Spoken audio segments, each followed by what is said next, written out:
Nagsimula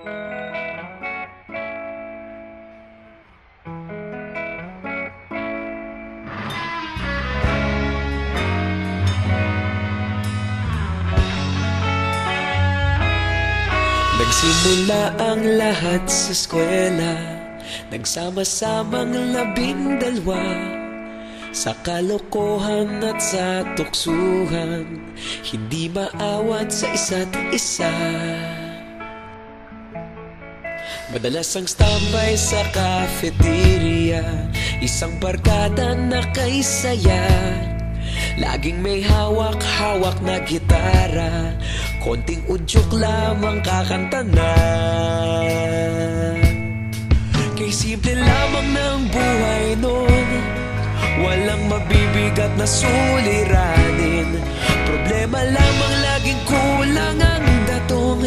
Sana napunta ang panahon? Sana nga ba? Sana nga ba? Sana napunta ang panahon? Sana nga ba? Sana nga ba? Sana napunta ang panahon? Sa unang ligaw kayo'y magkasama, magkasabwat sa pambobola.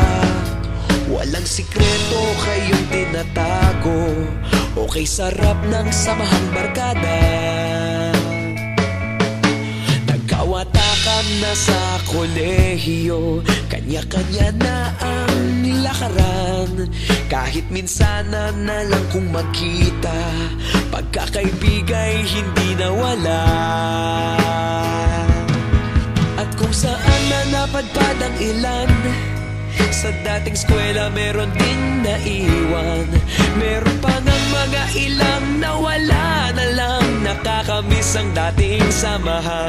Sana nga ba? Sana nga ba?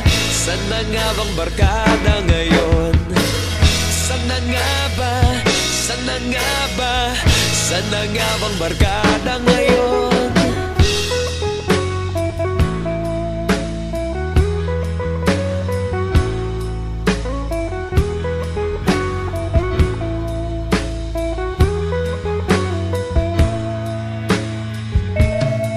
Ilang taon din ang nakalipas, wala pa sa aming tatay na nagsusumikap upang yumaman at guminhawang kinabukasan.